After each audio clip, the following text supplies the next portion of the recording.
Hey everyone, I'm going to take a little bit of time here to go over the PowerPoint on research getting started.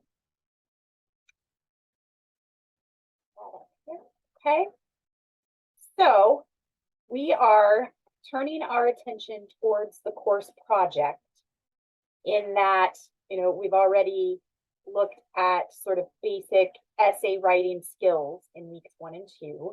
However, the course project isn't just an essay, it's a research paper in APA format.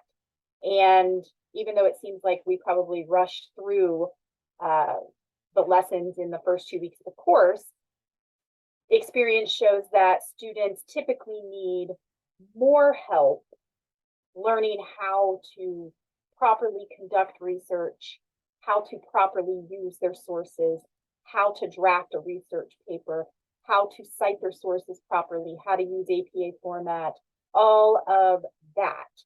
That seems to be where students need the most help.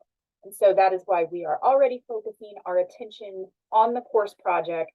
And we're going to get started this week looking at how to, begin the process of writing a research paper. And then in the next lesson, we're going to look at how to make sure that you aren't intentionally or unintentionally committing acts of plagiarism along the way.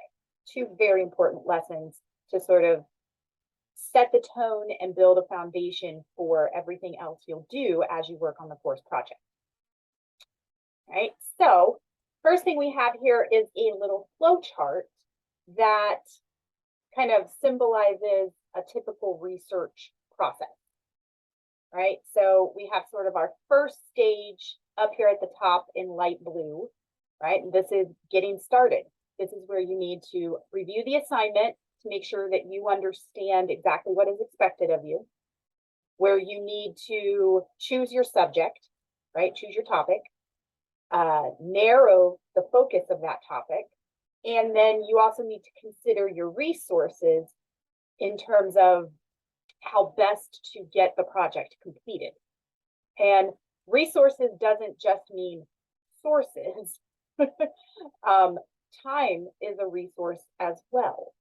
So you need to consider how much time you're going to set aside, how much time you're going to have available to work on each section of your research paper so that you can get it completed on time. You had project part 1, where you chose your topic from a list that I provided. However, that doesn't mean that you stop there in terms of your topic. Many of the topics on that list still require some narrowing. So you want to make sure that you're using your pre-writing techniques to help you narrow your focus. Doing a little bit of background research, preliminary research, can help with that as well.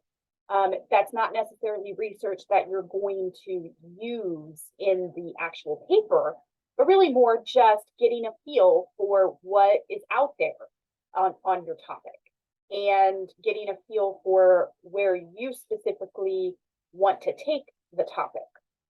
For example, one of the topics was, what are the causes or effects of nursing burnout, right? So that overall general topic may have really appealed to you and you chose that option in project part 1. However, your job there is not finished in terms of the topic you'll actually write about. Because first of all, that question says, what are the causes or effects, right? Not both. So your paper needs to focus on one or the other. You need to decide, am I going to focus on the causes of burnout or am I going to focus on the effects of burnout? Doing a little bit of preliminary research and talking with other people using your pre-writing techniques, those can help you figure out, do I want to focus on causes or do I want to focus on effects? Let's say you're like, okay, I'm going to focus on causes. Well, there are a wide variety of causes to nursing burnout. And it's not feasible for you to write a research paper that fully develops every single one of those causes. You still have to narrow your focus even more and decide which specific causes you're going to include in your research paper. And again, the pre-writing techniques talking with other people, your preliminary sort of background research can all help with narrowing that topic.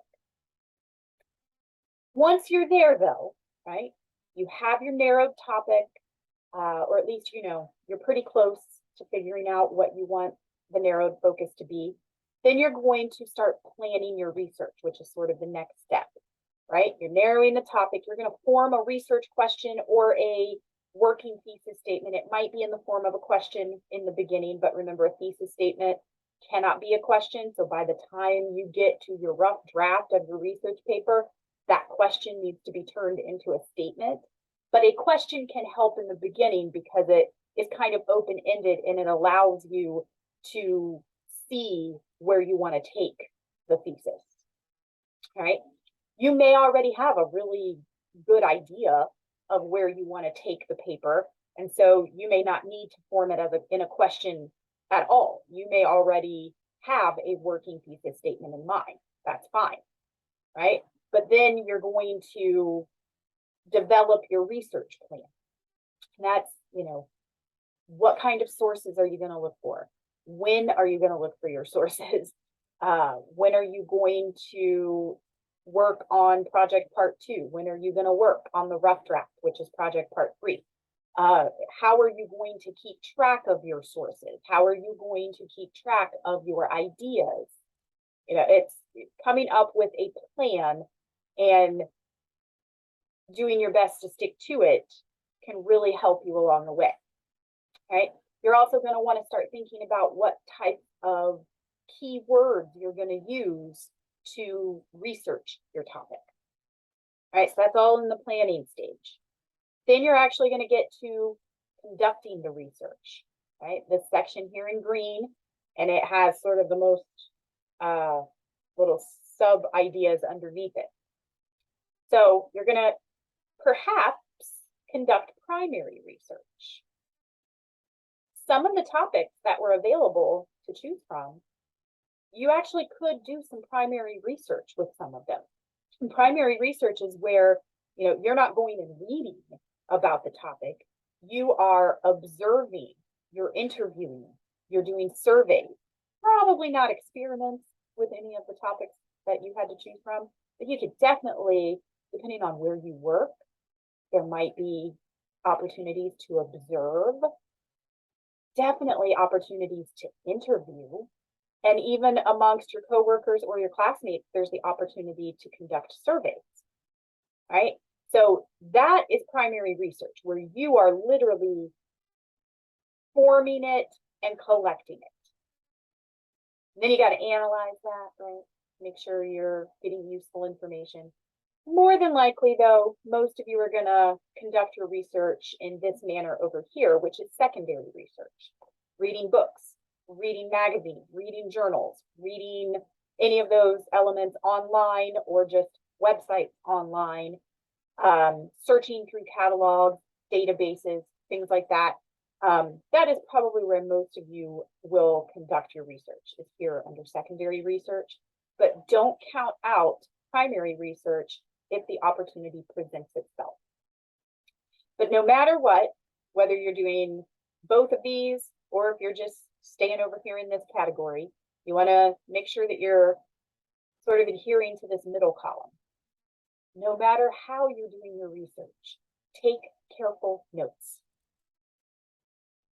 If you want to look into a research journal, just a notepad perhaps, or a Word document on your device where you are keeping track of your notes, you're keeping track of your sources.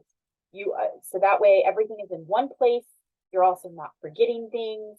It's a good idea to sort of have everything in a centralized location, but make sure you're taking careful notes one way or another.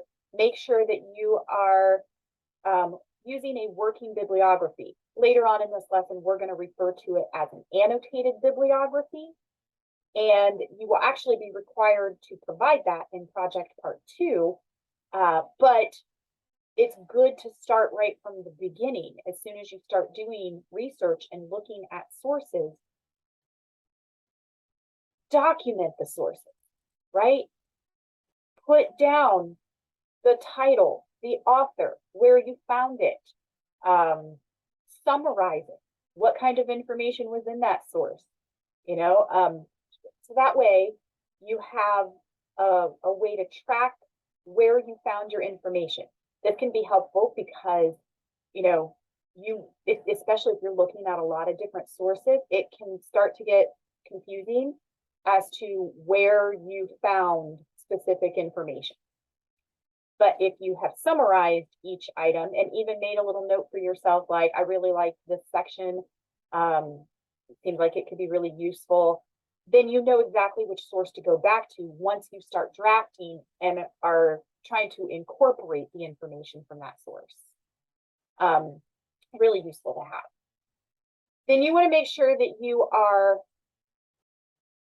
once you know which sources you are definitely going to use in the paper, you want to pay attention to this final little section here in the conducting research category.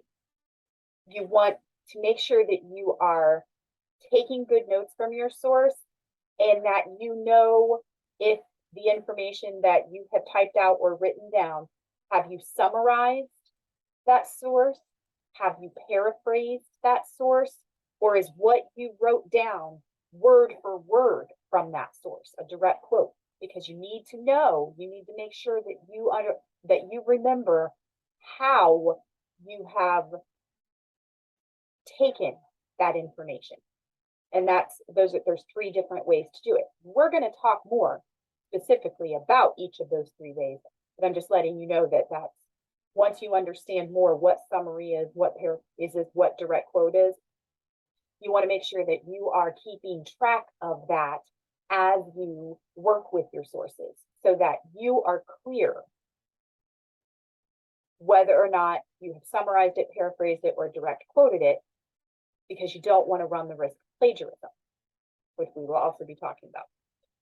Once you have conducted all of your research and you know what information you're going to use from each source, then it's time to start drafting, right? And this is where you sit down and you draft the research paper from start to finish, an introductory paragraph with a thesis statement. Hopefully by that time, it is a solid, focused thesis statement. And then, you're going to have to write the main points, the body paragraphs, and the concluding paragraph. An outline is a great way to make sure that you are organized and that you stay on track. We talked about outlining already, but it's still just a great tool to use. Don't forget about it.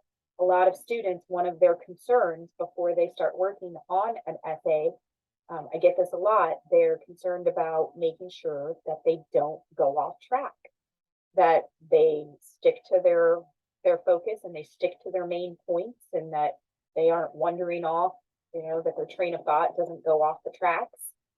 An outline helps you with that. So don't forget about that tool. Super useful. Make sure that when you're drafting, you're going to be integrating your sources and documenting them. We're going to learn about how to do both of those things, how to integrate sources in different ways, and then obviously how to document sources. We're going to be looking very closely at APA format and in-text citation and reference entries. So you will get a lot more detailed information on many of the elements that are here in this flow chart. But I like to show it right away so that students can kind of see that there is sort of a process, or that there can be a pretty detailed process for how to go from choosing your topic to drafting the paper, and some of the important elements to keep in mind along the way. Right? As you begin working on the project, gathering your initial thoughts, doing background information, then kind of doing real, true source searches, you want to always keep the rhetorical situation in mind. Always be thinking, is my topic narrowed and focused enough? Am I bringing something new and unique to the table so that my research paper doesn't just sound like every other paper that's been written about this topic? Am I clear about my purpose? Do I fully know what I'm trying to achieve by writing on this topic in the manner that I'm writing on it? Have I been thinking about my readers? Have I been thinking about who's going to be reading this, what they already know, what they need to know? Have I thought about, am I keeping in mind that this, I don't want this to sound like a robot wrote it, but at the same time, it can't sound too casual and friendly. I need to find that balance. Keep that rhetorical situation in mind from start to finish, right? So getting focused. You said that's one of the first things you need to do. You need to figure out exactly where this paper is going to go. You have a topic already, but you need to pre-write and perhaps do a little bit of reading to figure out what your narrowed, manageable topic will be. Again, think about the example I used with that one potential topic on the causes or effects of nursing burnout. Lots of decisions that need to be made between picking that general topic and drafting the rough draft of the paper, right? It's that topic you chose in project part 1 is not necessarily exactly how it's going to appear in the essay. You got to decide, am I doing causes? Am I doing effects? If I'm going to do causes, which specific ones am I going to include? If I'm doing effects, which specific ones am I going to include? The topic on does inadequate nurse staffing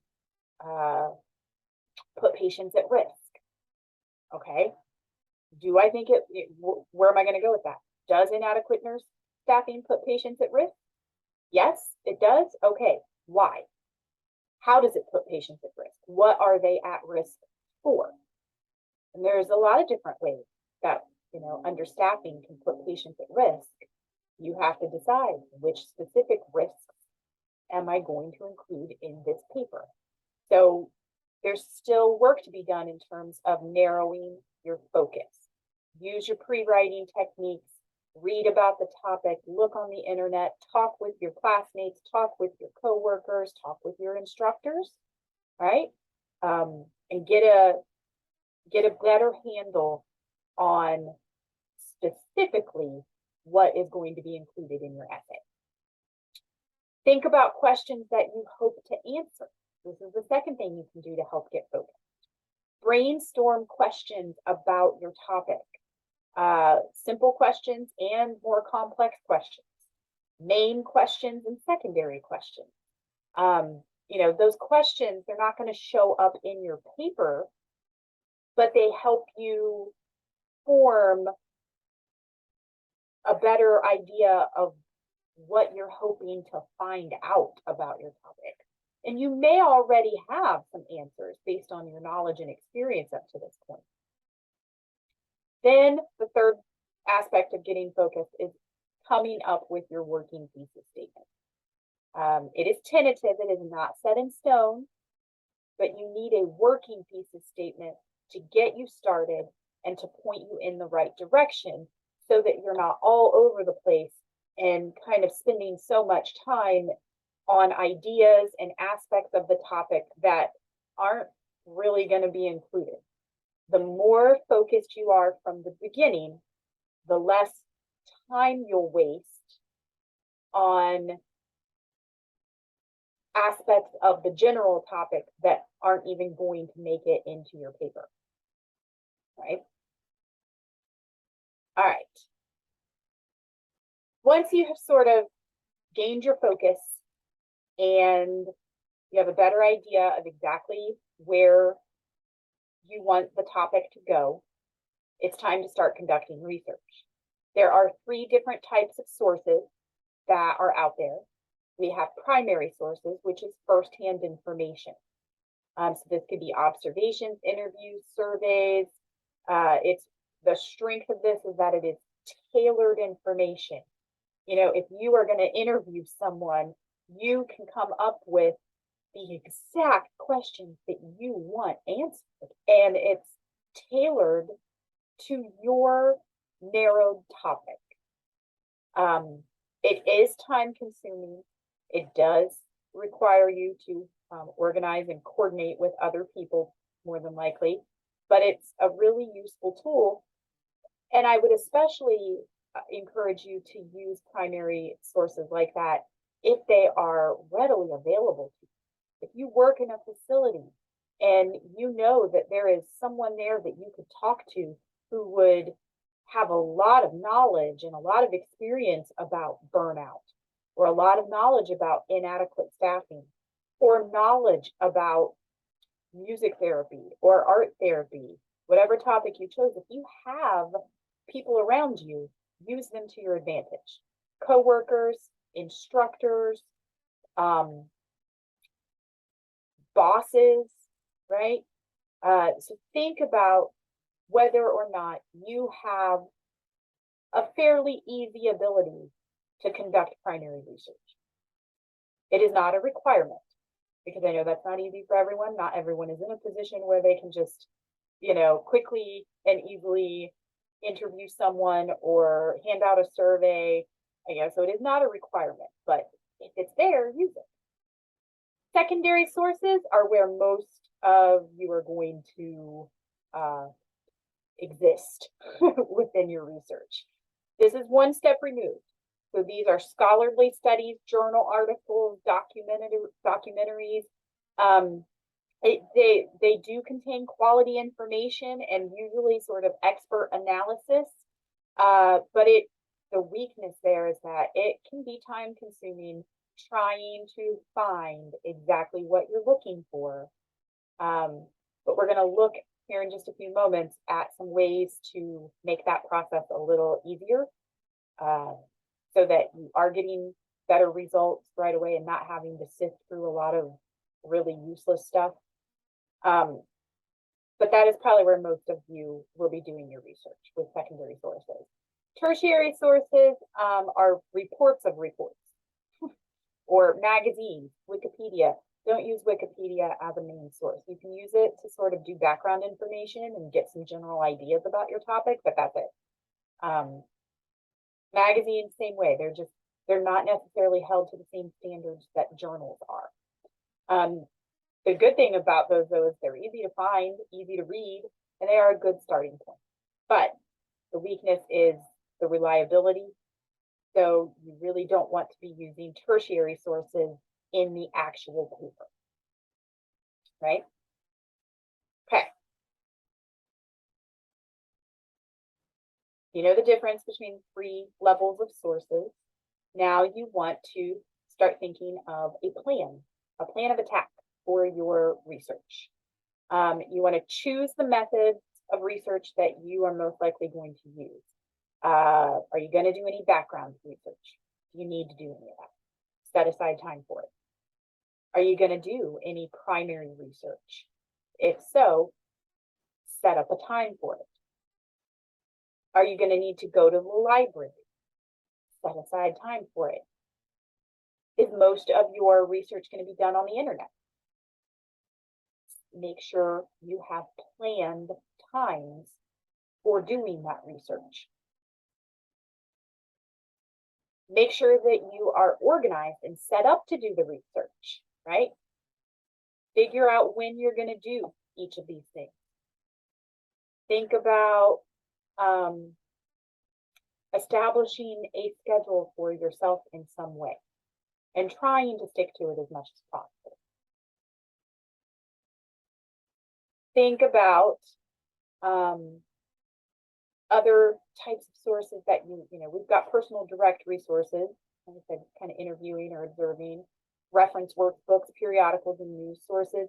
Don't forget about like multimedia resources. You can use documentaries. Depending on the creator, you might be able to use YouTube videos. Don't limit yourself to things that can only be read, I guess is what I'm saying. Think about government publications, business and nonprofit publications. publications from educational resources. You know, it's not like you can only use websites that show up with a .com, right? Make sure that you understand how to use effective keyword searches, right? Brainstorm a list of possible key words, topics, titles, names. This is, going to be how you ensure that the search results you're getting are useful. You can use what we call Boolean operators, right? There are 6 of them. Here are the first 3. You can use phrases in single quotation marks. You can use capital and, capital or, capital not, capital near, or you can use parentheses. And, you can look here and see what each one of them does. For example, if you're using quotation marks and you type space dog with the quotation marks around that whole phrase, your search results will return sites that contain the phrase space dog, but not pages that contain space or pages that contain dog. Putting it in quotation marks means you'll get websites that have that actual phrase, both words together, space dog, right? The useful way to make sure that the whole phrase is, because if that's what you really need to figure out, that's what you really want sources on. You don't want sources on space. You don't want sources on dog. You want sources on space dog. Put it in quotation marks. Using the capitalized and, right? A and D all in caps. Space and dog would get you web pages that contain the word space, the word dog, and the phrase space dog. So you'd get all of it, right? Or, right, space or dog is going to give you space or dog or both, but not necessarily next to each other as the phrase space dog. It'll give you search results where some of your search results contain the word space. Some of your search results contain the word dog. Some of your search results contain both words, but it might be the word space at the beginning of that article and dogs at the end of the article. It doesn't necessarily give you space dog. So if you're wanting a very specific, if you have a very specific phrase or term, you probably want to use quotation marks, possibly the capitalized and. If you just want like, okay, I know we've got burnout, we've got, what are some other things associated with burnout? Well, nursing, burnout, causes. You can put or and get sort of that variety because you don't need the source to specifically contain the phrase causes nursing burnout, right? You don't need that. You want a source that discusses all 3 of those things at some point, because then you know that you have a source that is much more relevant to your topic, right? Using the word not, right, in all caps. For example, if you put,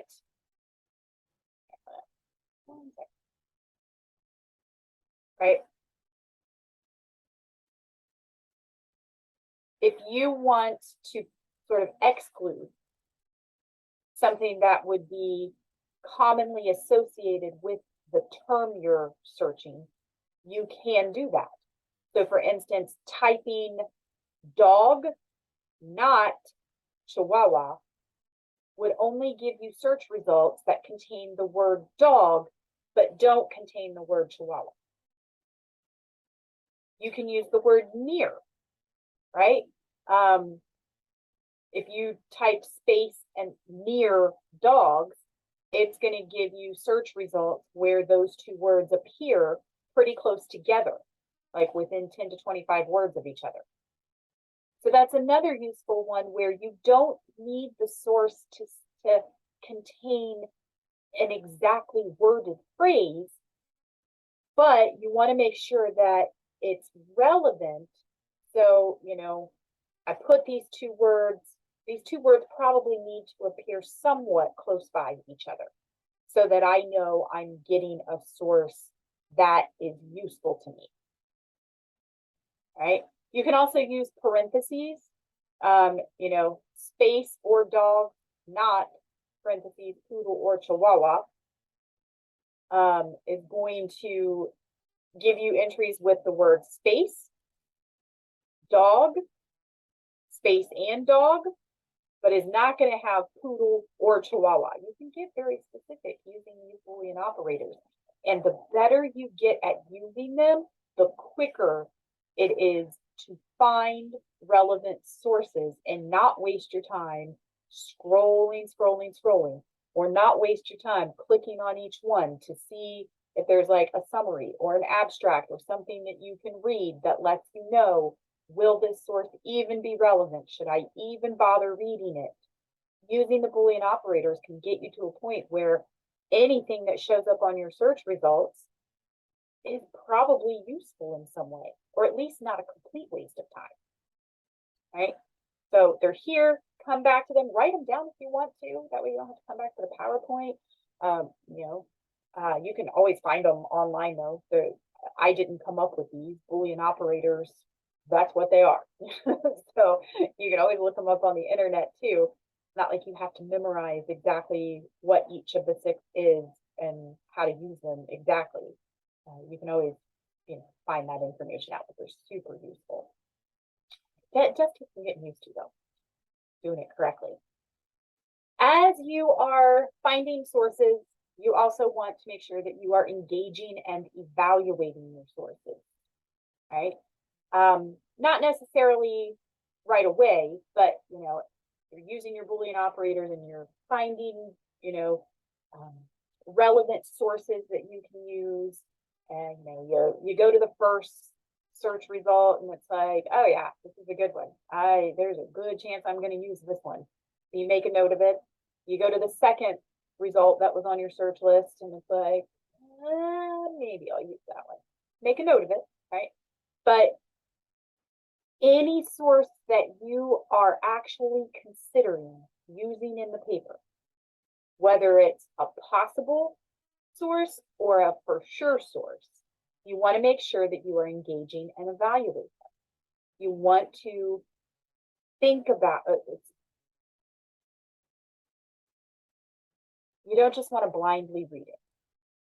You want to think critically about that source while you're reading it and after you have finished going through it. Is it really relevant? Is it really connected to your narrowed focus and what you think your main points are going to be? Does it seem objective, or is it biased in some way? Does it adhere to what you already know about your topic? Does it seem completely crazy? Just engage your source. What is its main point? What is the point of view? What main ideas is it using? Are they providing source material? Are they citing any kind of sources where they got their information?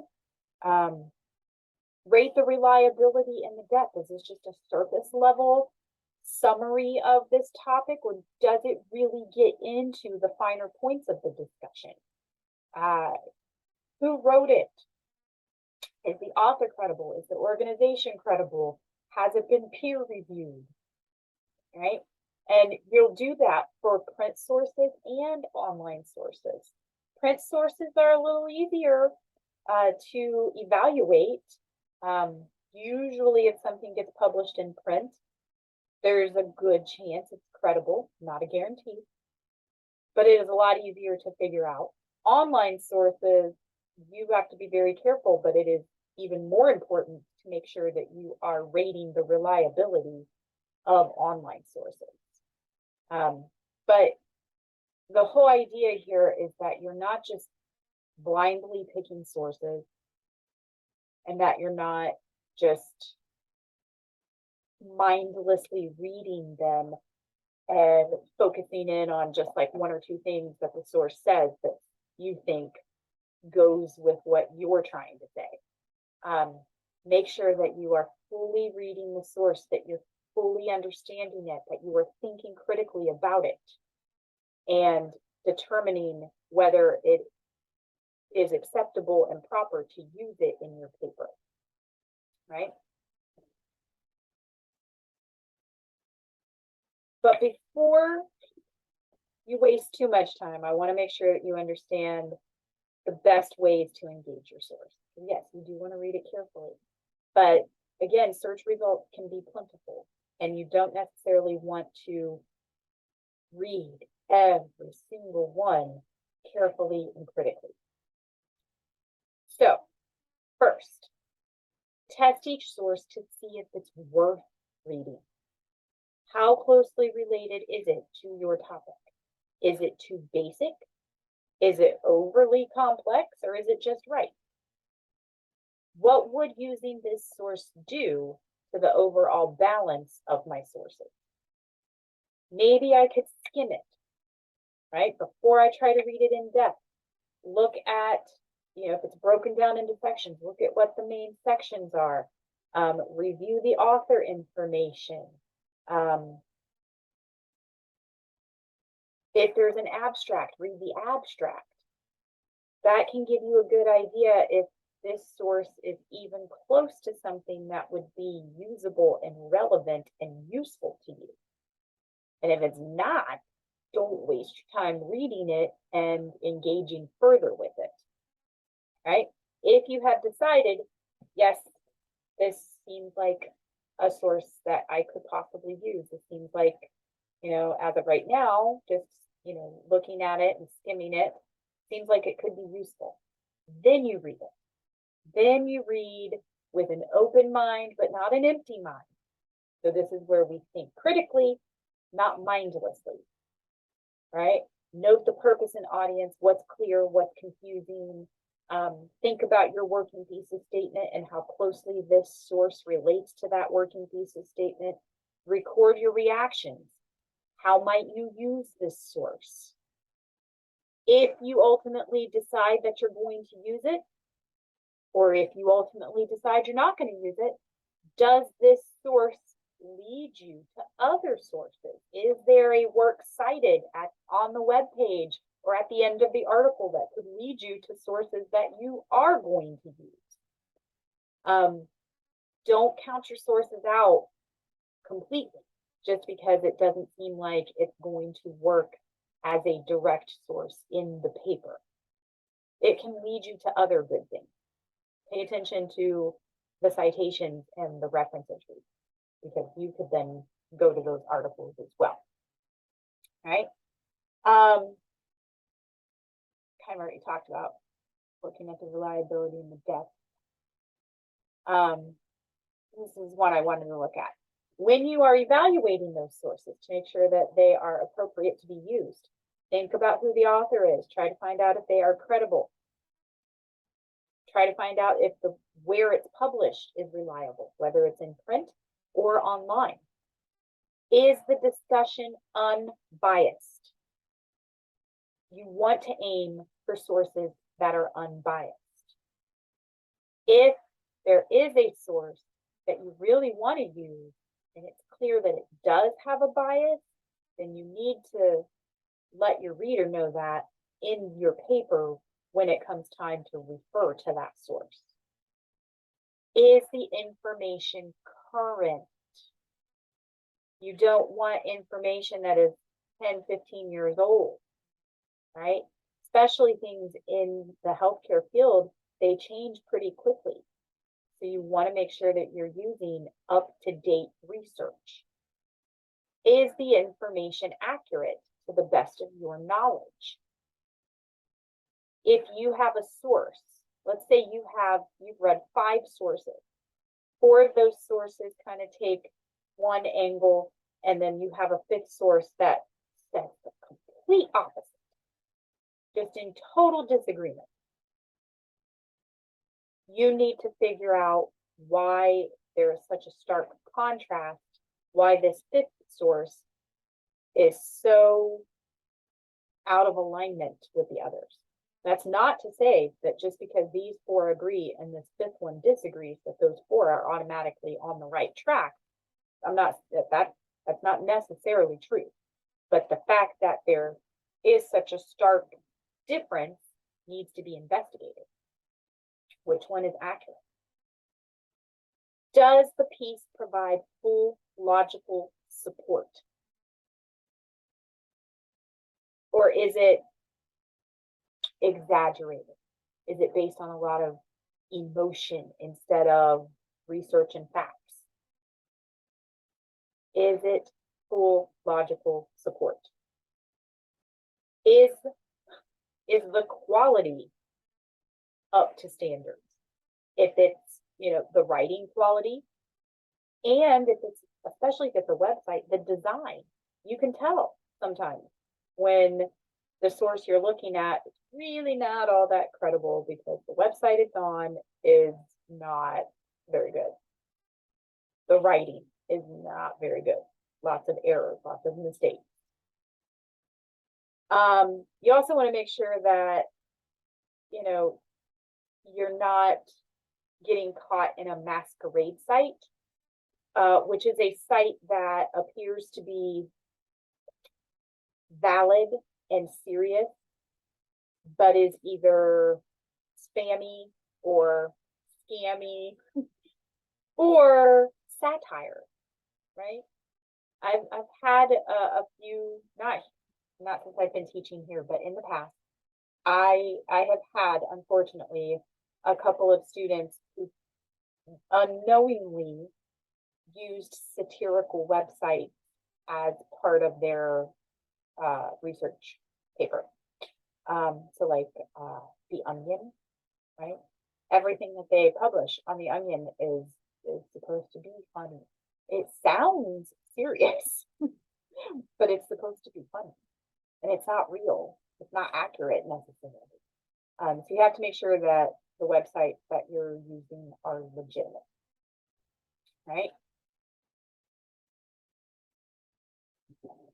As you are deciding on the sources that you are definitely going to use, you then have to start taking notes, or at least keeping track of the information in your sources, and ensure that you're not going to get confused, misuse your sources, misrepresent your sources, or even plagiarize your sources. So you want to keep track of your sources. You can do this with note cards. You can do it with a notebook. You can do it on your computer or on your phone in the notes section, or if you have Microsoft Word, keep track of it somehow. What information do you want to keep track of? You want to make sure that you have all of the basic information for your source. If it's a book, you want, or an article or something, you want the title, you want the author, you want the publication detail. If it's an online source, you want to make sure that you have as much information written down about the website as possible, and you want to copy and paste the full URL for that site. So I'm going to go here real quick.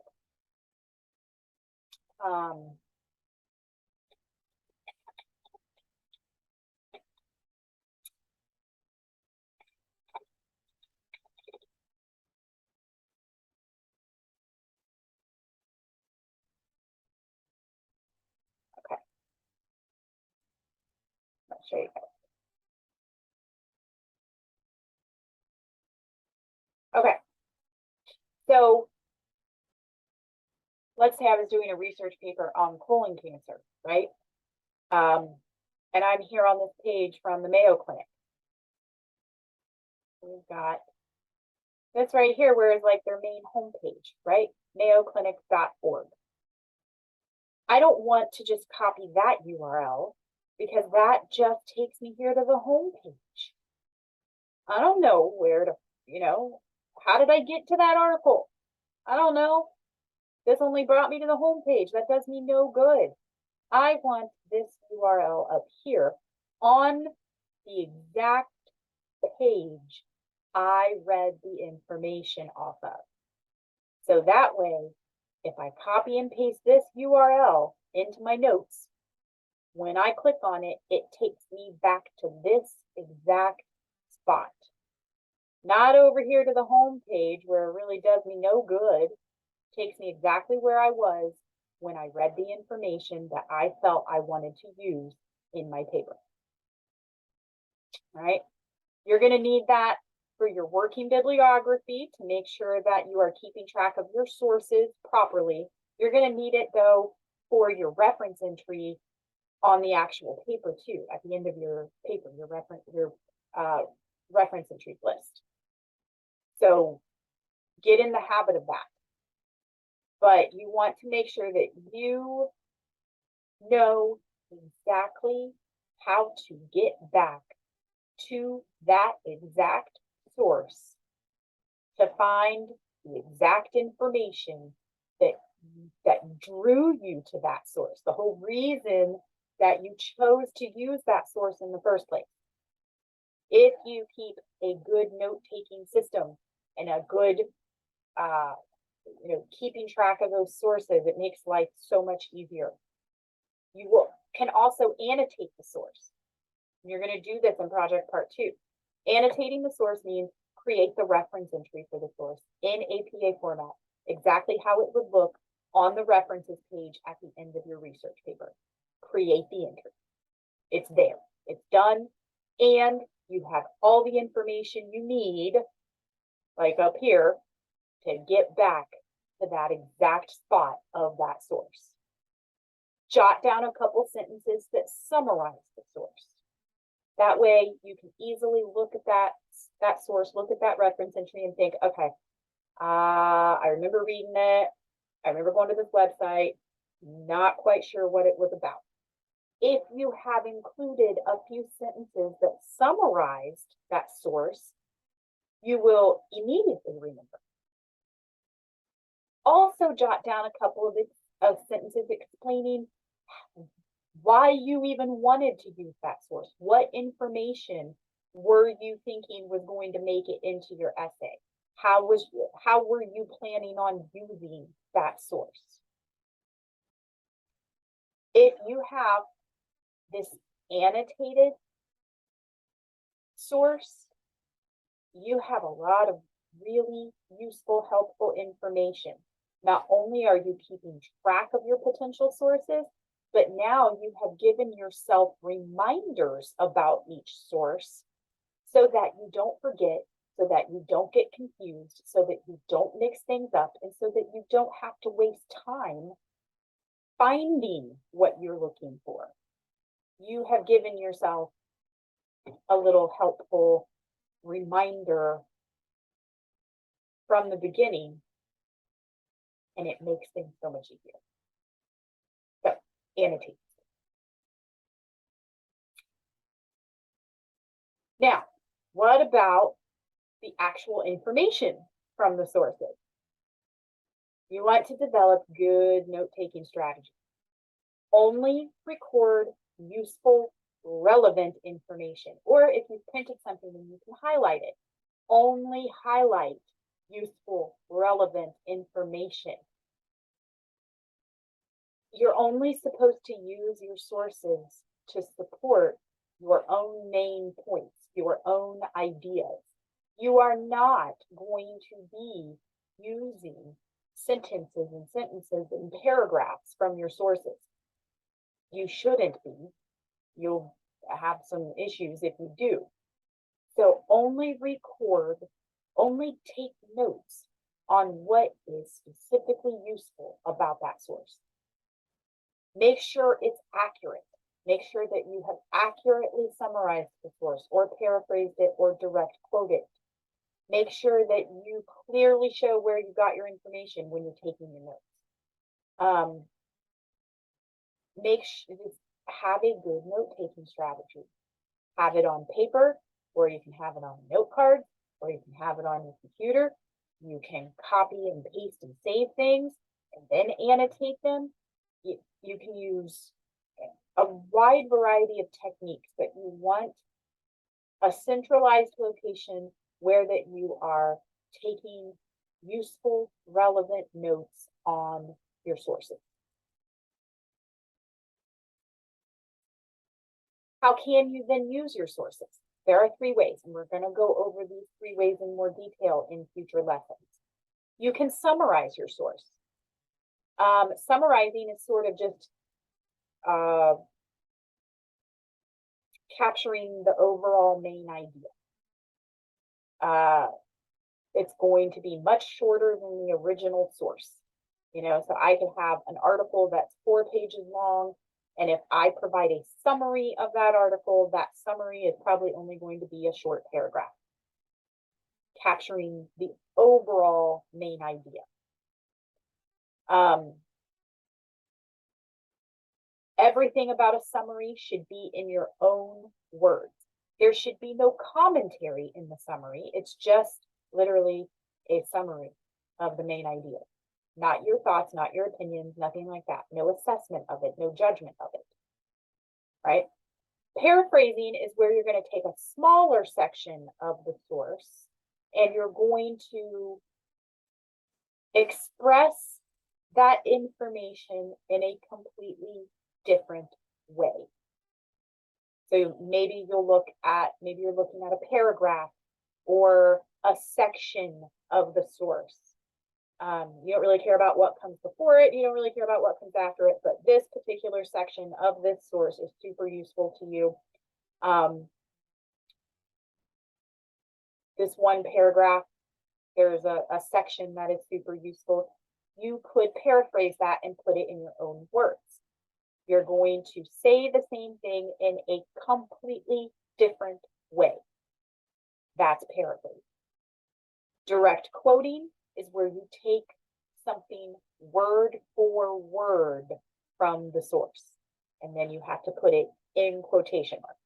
That lets the reader know that those exact words can be found in that source.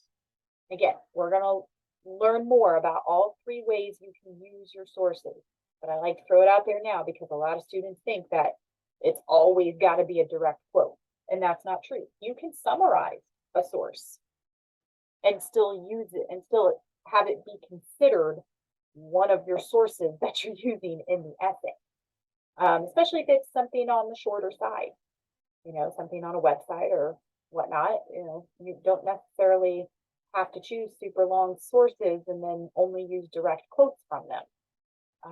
It's whatever is most relevant and useful to your paper, your narrowed topic, your purpose.